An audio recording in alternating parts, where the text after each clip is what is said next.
नमस्कार, मेरा नाम ज्ञानेश्वर है और आप देख रहे हैं बिहार के सबसे बड़े YouTube news channel live cities को।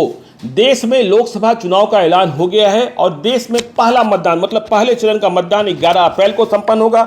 आखिरी 7वें चरण का मतदान 22 अप्रैल को संपन्न होगा। पूरे देश में वोटों की गिनती 23 मई को संपन्न होगी। लेकिन इसके साथ चुनाव आयोग ने कई नए प्रयोग किए हैं, कई नए फैसले लिए हैं।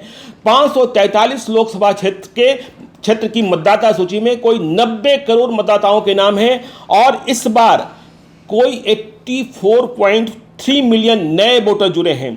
18 से 19 वर्ग के नए मतदाताओं की बात करें तो कोई 1.5 करोड़ नए वोटर पहली बार इस बार चुनाव में अपने मताधिकार का प्रयोग करेंगे। और चुनाव आयोग ने जो सबसे बड़ा फैसला किया है कि वह ईवीएम मशीन पर इस बार चुनाव चिन्ह, पार्टी का नाम और इसके साथ उम्मीदवार की तस्वीर भी होगी। मतलब जो कंफ्यूजन हो जाता था, इस कंफ्यूजन को चुनाव आयोग ने इस बार खत्म करने की कोशिश की है।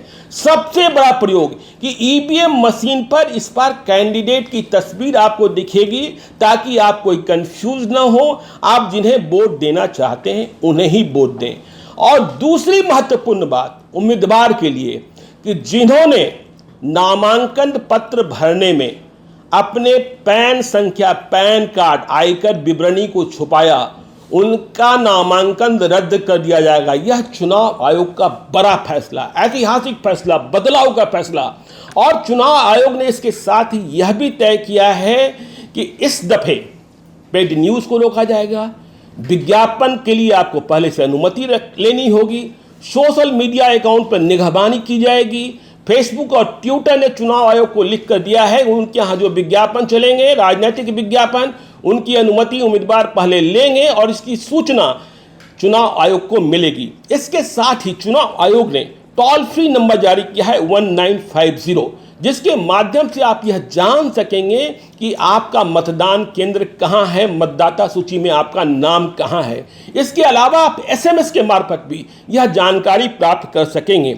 और इसके साथ ही यह भी व्यवस्था की गई है कि यदि आपने चुनाव में गड़बड़ी संबंधी या आचार संहिता को तोड़ने संबंधी कोई शिकायत की तो 100 मिनट के भीतर कार्रवाई होगी, 100 मिनटों के भीतर। और उम्मीदवार इस बार अपनी आपराधिक पृष्ठभूमि को बिल्कुल नहीं छुपा पाएंगे, उन्हें पूरी विस्तृत जानकारी देनी होगी। यदि उन्होंने जानकारी छुपाई तो दंड के भागी होंगे।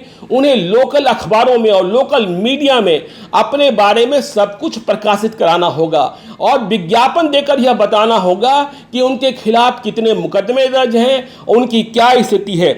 तो ये चुनाव आयोग का बड़ा फैसला और इस बड़े फैसले से चुनाव की प्रक्रिया शुरू हो गई है। देश में 7 चरणों में चुनाव संपन्न होने हैं। अभी से कुछ देर पहले ही दिल्ली के विज्ञान भवन में मुख्य चुनाव आयुक्त सुनील अरोड़ा ने चुनाव की जानकारी दी है। देश में 23 मई को मतगणना संपन्न होगा, 7 चरणों में चुनाव कराए जाएंगे और 543 लोकसभा क्षेत्रों का चुनाव में कौन कहां कब चुनाव होगा इसका भी ऐलान कर दिया गया है। अभी से कुछ देर बाद फिर आपको हम बताने वाले हैं कि बिहार में किस लोकसभा क्षेत्र में कब चुनाव। देखते रहिए लाइव सिटीज को।